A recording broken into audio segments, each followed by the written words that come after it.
बिस्मिल्लाहिर्रहमानिर्रहीम। अस्सलामु अलैकुम वीवर्स, आप देख रहे हैं लीगल ओपिनियन यूट्यूब चैनल और मैं हूं एडवोकेट इकराम म्यू। वीवर्स, आज की इस वीडियो में हम बात करेंगे कि रिट क्या है, रिट आप किसके ख़िलाफ़ कर सकते हैं और रिट आप किसके ख़िलाफ़ नहीं कर सकते, रिट की कितनी अक़साम होती हैं। चूँकि आपने इसका अक्सर सुना होगा कि उस किसी के ख़िलाफ़ रिट की जा सकती है, तो आज हम बात करेंगे हकीकत में रिट होती क्या है और इसकी कितनी अक़साम होती हैं।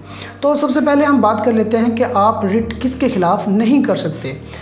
तो रिट आप किसी भी प्राइवेट पर्सन के ख़िलाफ़ नहीं कर सकते। अगर कोई दो पर्सन हैं, उनका आपस में कोई मामला है, कोई उनका आपस में लेन देन है, तो वो एक दूसरे के ख़िलाफ़ रिट नहीं कर सकते। इसके अलावा आप हाई कोर्ट के जजेस या फिर सुप्रीम कोर्ट के जजेस के ख़िलाफ़ भी रिट नहीं कर सकते। तो फिर आप सोच रहे होंगे कि अगर हम इनके ख़िलाफ़ रिट नहीं कर सकते तो फिर हम किसके ख़िलाफ़ रिट कर सकते हैं। तो अब हम बात कर लेते हैं कि रिट किसके ख़िलाफ़ की जा सकती है। Any person who is performing his duties under the federation in connection with federation और प्रोविंस और पब्लिक अथॉरिटी।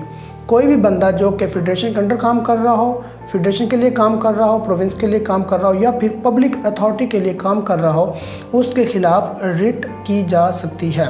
बात कर लेते हैं कि सुप्रीम कोर्ट की एक रूलिंग है कि PLD 2007 पेज है 491, उसके अंदर ये बयान किया गया है, ये होल्ड किया गया है कि जब कोई पिटिशनर एक से ज़्यादा हों और इन फ्यूचर उनको उससे कोई फ़ायदा हो, वो जो पिटिशन कर रहे हैं, तो हर पिटिशनर सेपरेटली जो है कोर्ट फ़ीस अदा करने का ज़िम्मेदार होगा। हर पिटिशनर को कोर्ट फ़ीस अदा करनी होगी, ये उसके अंदर होल्ड किया गया है। अब हम बात कर लेते हैं कि जो रिट है उसकी कितनी काइंड्स हैं, कितनी अक़साम है।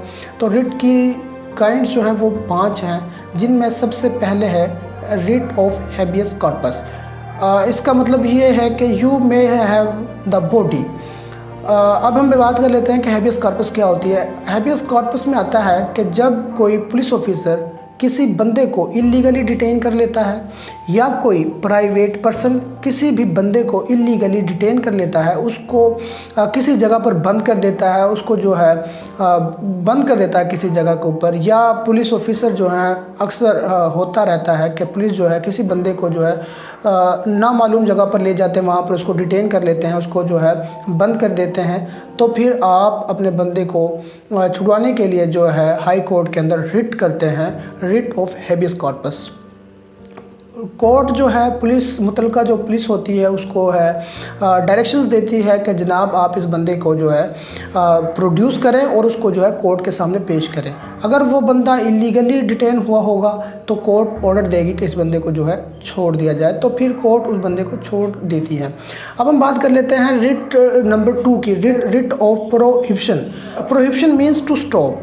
इसका मतलब यह है कि लोअर जुडिशरी ट्राइब्यूनल या लोकल अथॉरिटी कोई ऐसा काम कर रही है कि जिसका उसके पास करने का इख्तियार ही नहीं है, लेकिन वो उस काम को कर रही है, तो जो है आप रिट कर सकते हैं, रिट ऑफ प्रोहिबिशन।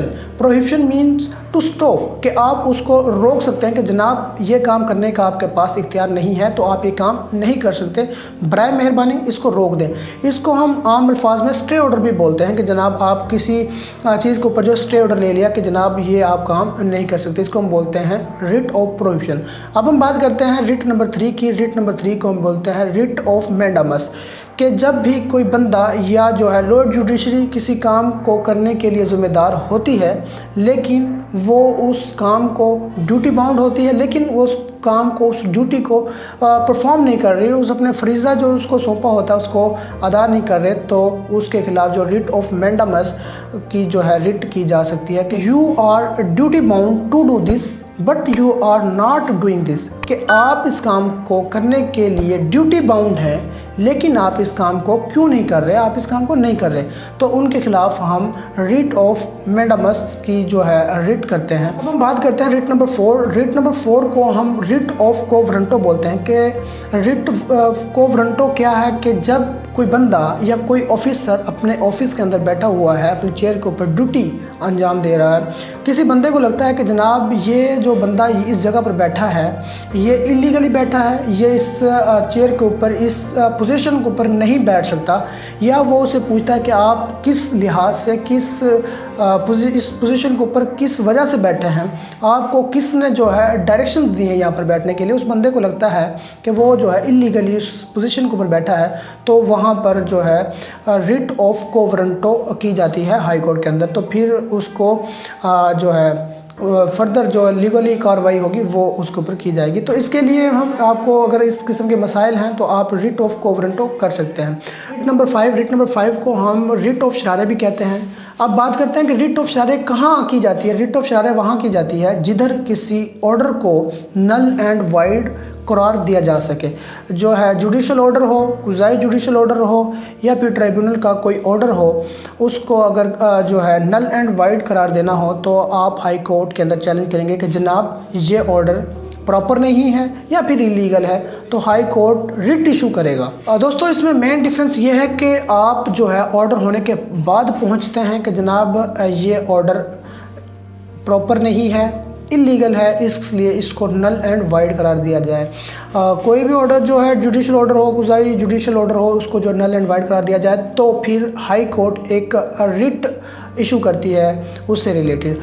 व्यूअर्स ये तो थी आज की वीडियो के रिट क्या होती है, रिट आपके किसके ख़िलाफ़ कर सकते हैं और काइंड ऑफ रिट कौन कौन सी हैं। उम्मीद है आज की वीडियो से आपने कुछ ना कुछ ज़रूर सीखा होगा। अगर आपने अभी तक हमारे YouTube चैनल को सब्सक्राइब नहीं किया तो इसी तरह की मज़ीद वीडियोज़ देखने के लिए हमारे YouTube चैनल को ज़रूर सब्सक्राइब करें और साथ बेल आइकन को ज़रूर प्रेस कीजिएगा ताकि जितनी भी वीडियोज़ लेकर आएँ उनके नोटिफिकेशन आप तक पहुँचते रहें। Thank you so much.